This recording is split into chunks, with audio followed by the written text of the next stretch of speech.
Welcome to the Work-Based Learning Orientation for Fall 2022.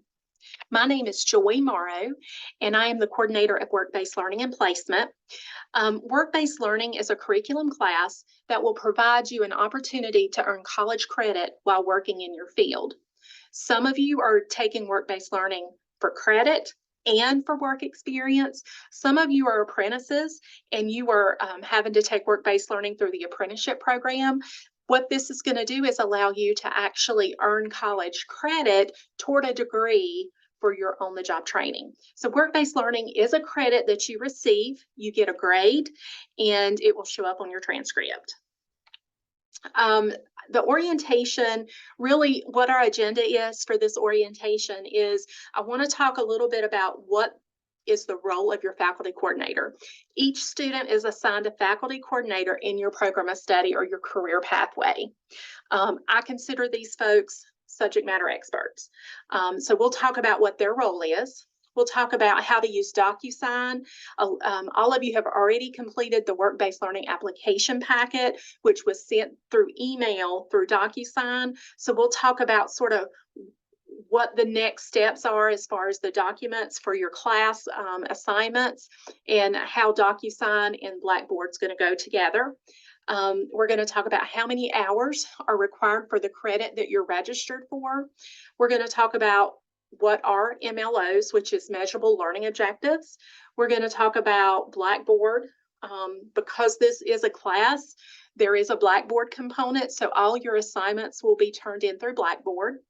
We'll talk about how you are graded for work-based learning, what the COVID protocol is, what the next steps will be after today, after we do the orientation, and then question and answers.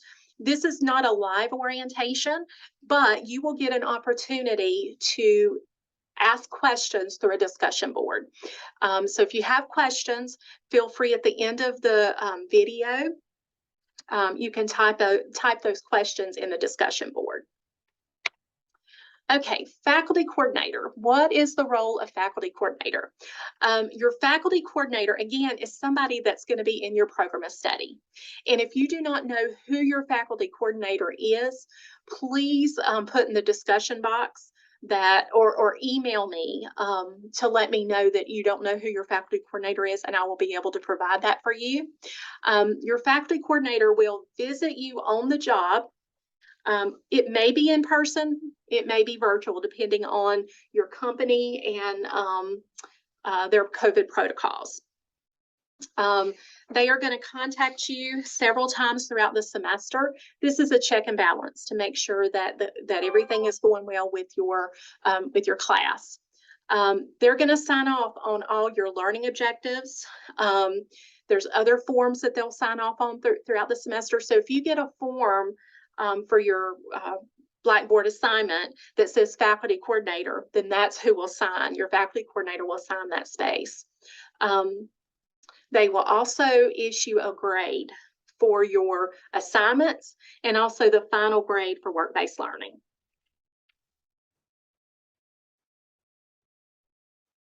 Another role for your faculty coordinator is if you have any issues throughout the semester, work-related issues, we want you to follow the protocol. Number one, go to your supervisor, see if it can be handled through your supervisor first. If it doesn't work through the supervisor, then your faculty coordinator would be the next person to reach out to. And if there's still issues that is unresolved, then I will be the next person to contact. So I just wanted to let you be aware of what the protocol is if you have any work-related issues for work-based learning. Okay, so DocuSign. DocuSign is the forms, like all the documents that are going to be required for your assignments for these next 16 weeks is going to be sent to you through DocuSign. Okay, so just like your application packet that you received, you will get your assignments through DocuSign. A couple things that I want to remind you is DocuSign documents cannot be edited once you complete it. So I can't send you a new one. Okay, so if you make a mistake, let me know. and we'll decide how we're going to handle that. But just know that they cannot be edited once you complete the form, okay? All documents will be sent out on Monday before your assignments are due on Saturday, unless that day falls on a holiday. So it may go on the Tuesday before. Another thing that I want you to remember about DocuSign is you check your emails. Everything will go through your email. If you do not see a DocuSign document in your email, check your junk folder. Okay. If you do not see it in your email or the junk folder, contact me. And my contact information will be at the end of the slide. That way you can email me or call me. Sometimes it may just be a matter of looking when I sent it to you so that you can go through. If you accidentally delete it, then I can resend it, but we get charged almost $3 every time we send out DocuSign documents. So that will be the last resort. But just know that if it's not in your email and it's not in your junk folder, let me know. Okay. Documents will automatically be routed to the next person. Okay. So back before COVID, we actually handed students a workbook and said, fill this out throughout the semester. Students would take that workbook to work. They would sign. They would get their supervisor to sign. Then they would go to the college and try to get their faculty coordinator to sign. Well, because of COVID, we weren't able to get physical signatures. So we adopted DocuSign as our electronic signature software.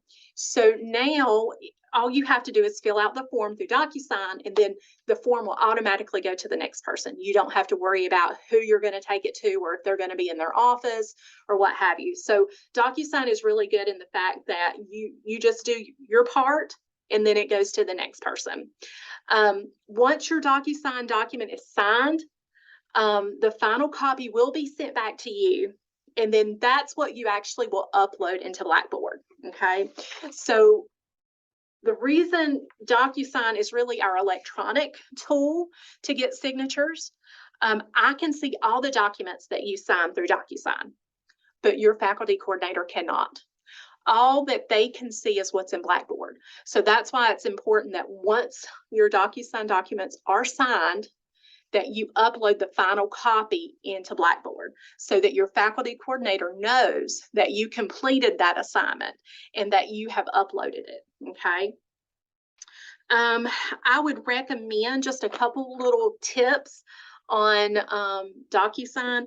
I would recommend creating an account if you haven't done so. Those of you that this is not your first go around, you probably already have an account through DocuSign. But if you do not, I would recommend that, because what will happen is if you lose it through your email, you can log into your DocuSign account and actually see the documents. Okay, so it's really important. Let's see, and I mentioned about uploading it into Blackboard. If your faculty coordinator does not see your timesheets, for example, in Blackboard, then that assignment's not completed. Okay, so just make sure that when you complete your DocuSign and then your supervisor signs off, that you upload the final copy into Blackboard.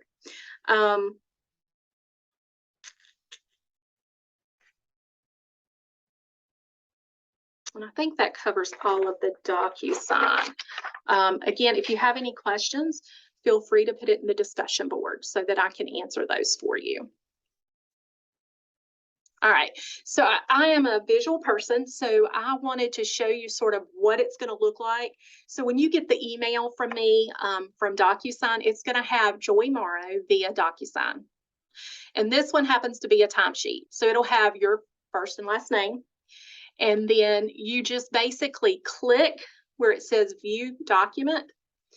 You'll sign it, fill it out, sign it, and then you'll get another form that says it's been completed, and it'll look exactly like this, but it'll say it's completed. So you would click on the View Completed Documents, and then to download it to your computer or your phone or whatever you're using, you will see this little arrow that points down. You will click on that and then click on Combined PDF File. You have to click on Combined or it's going to go to a zip folder, and I cannot pull up any zip folders So I'll have to ask you to resend it or upload it again. But that's sort of the process. Is when you get it through email, you'll click on it, complete the document, sign it. Then when you get a final email that says your documents have been completed, then you would click on that and download it. Okay, pretty simple. Okay. Hour requirements. So with the hour requirements, for 1 credit, if you're registered for 1 credit, then you will work 160 work hours. That's roughly 10 to 12 hours a week. Now, I know the apprentices, you guys are going to work probably 40 hours a week, and that's fine. You can document every time you work, okay? But just keep in mind, for you to receive the credit, you have to work 160 hours for 1 credit. For 2 credits, it's 320 hours for this semester, and that's roughly 10 to 12 hours a week. Okay, so that gives you an idea of what is required for the class that you are registered for. If you're not sure if you're registered for 1 credit or 2 credits, feel free to email me. Again, my information will be at the end, and I will be glad to let you know what you're registered for, how many credits. But just know that to get the credit, you have to work 160 hours for 1 credit, 320 for 2. Okay. Another thing about the timesheets, and I'll show you further down what that's going to look like. But when you record your hours, okay, you're going to put your timesheet will be Sunday to Saturday. Okay. So for example, I think classes start on the 22nd. So you can't count any hours that you've worked before the 22nd. But when you complete your timesheet, you're going to put August the 21st through August the 27th. That's good, Sunday through Monday. No, you won't put any hours on Monday, okay? Because classes didn't start until the 22nd. But you'll start on the 22nd and fill out how many hours you work. If you work 8 hours and 15 minutes, you're going to type in 8.25. Okay. If you worked 8 hours and 30 minutes, you're going to put 8.50. If you worked 3 hours and 75 minutes, or 45 minutes, I'm sorry, you're going to put 3.75. Okay. Now this PowerPoint slide is going to sort of help you with what if I worked till 5:02. Okay. You're going to count it to the closest quarter. Okay. So if it was 5:02, then it's going to be 00. If it was 5:0 or 5:10, you're going to put 5.25. If it was 5:37, it'll be 0.50. If it was 39, it would be 0.75. If it falls between 53 and say it's 57, you would put 00. Okay. So that's a little confusing for some folks, but if you have any questions, again, feel free, send me an email. I'll be glad to answer any questions for you. Okay. This is an example of what the timesheet is going to look like. Again, the timesheet that I send you will be for 2 weeks. It will be from Sunday to Saturday. Okay. So again, you would put for that first week, August the 21st through August the 27th. And then the next one will start August the 28th, and it'll go through that Saturday. Okay. And this just sort of shows you 5.00, 6.50, 4.25. Again, it's quarters. Okay. Let me see if there's any question or any other thing, any other tips that I can give you. One thing I will say, in Blackboard, there will be a guide. So if you forget what that increments are, there is a guide that you can refer to. Okay. So just keep that in mind. Okay. Measurable learning objectives, MLOs. So because work-based learning is a class, anytime you go to a classroom, you get a syllabus. That syllabus is going to outline the objectives of what you're going to learn in that class throughout the semester. That's what measurable learning objectives are. because work-based learning is a class, you have to identify measurable learning objectives, what you're going to learn for the semester. Because each of you have different jobs, it's going to be different for each of you. So you get to develop what that learning objective is going to be. Okay. Now we do have a few programs here at Gaston that those objectives are already created for you, because the program itself has specific objectives that they want you to learn that's hands-on. But for the most part, you're going to learn, you're going to be able to develop what you're going to learn. Okay. So that's what measurable learning objectives are. How many you need is really based on the credits that you're registered for and or your faculty coordinator. Okay. We have some faculty coordinators that want you to create 3 learning objectives, and it has to be different every semester that you're in work-based learning. Okay. Some faculty will just say, okay, for 1 credit, we want you to have 1 learning objective. For 2 credits, we want you to have 2. So talk with your faculty coordinator about how many learning objectives they want you to have. And keep in mind too, these learning objectives, your faculty coordinator can assist you in developing those, okay? And also your supervisor can give you input, okay? So just keep in mind that your faculty coordinator is the subject matter expert. So he or she can assist you in helping develop those objectives. You do want the input of your supervisor, because that supervisor needs to know what you want to learn so they can help you achieve those objectives. Okay. One thing to keep in mind, the learning objectives must be identified within the first 2 weeks of your start date. Okay. That is not a JOY requirement. That is a state requirement. We get audited every 2 years, and that's one of the things that they look at, is when they look at the objective form that you sign and your supervisor signs and your faculty coordinator signs, they're going to look at that date and make sure it's within 2 weeks of the date that you start. Okay, so that's real important to keep in mind. Again, I will send out your formal learning objective form through DocuSign. It will go out on Monday, and it'll be due on that Saturday by midnight. That form does require you to sign it, your supervisor to sign it, and your faculty coordinator to sign it. So just give yourself enough time that all 3 of you are going to be able to sign it before it's due on Saturday. Okay.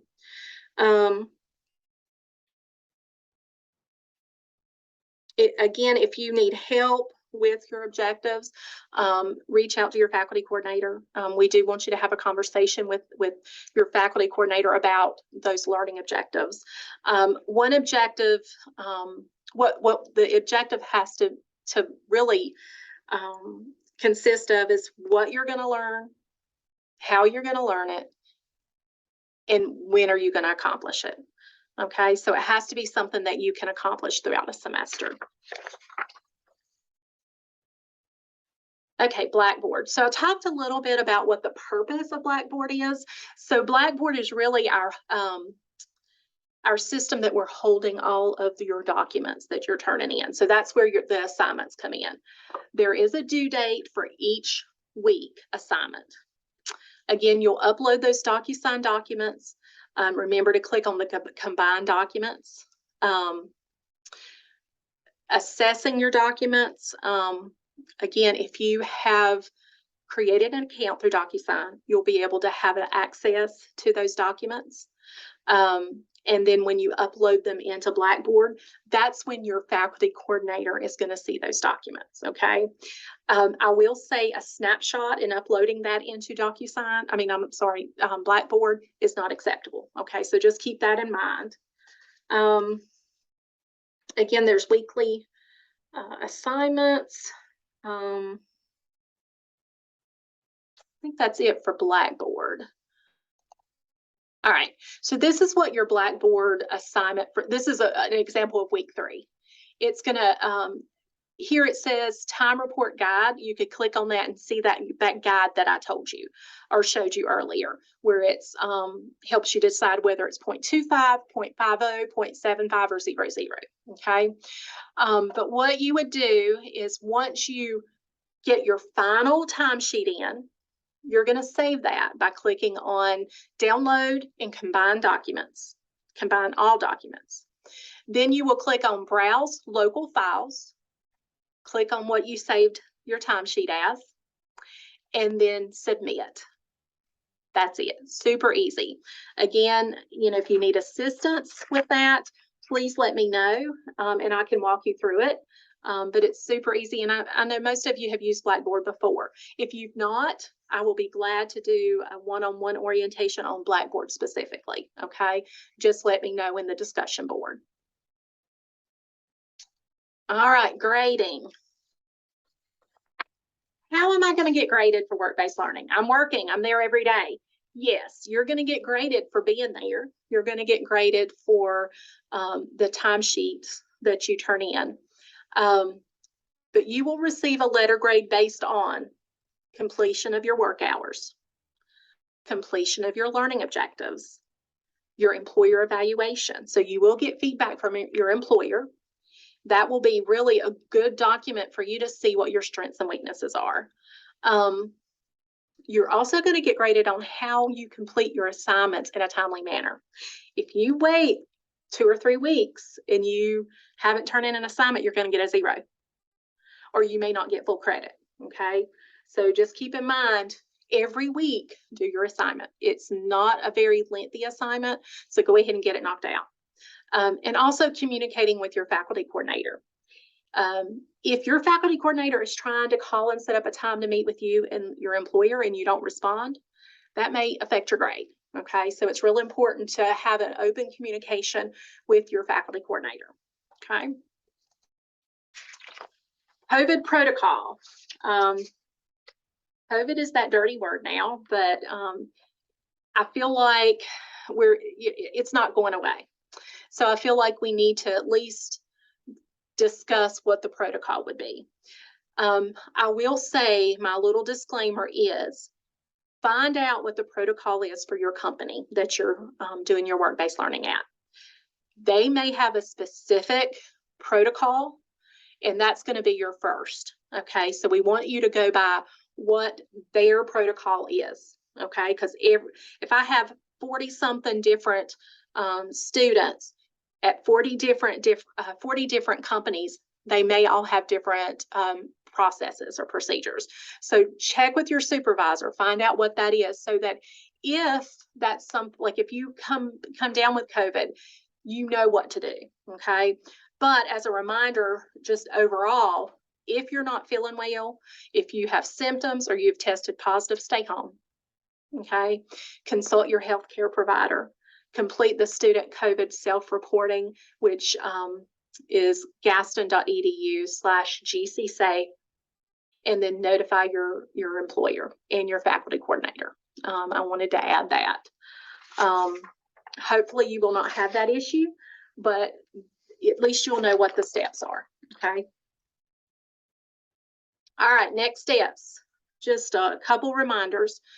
Check Blackboard each week. Check your email each week.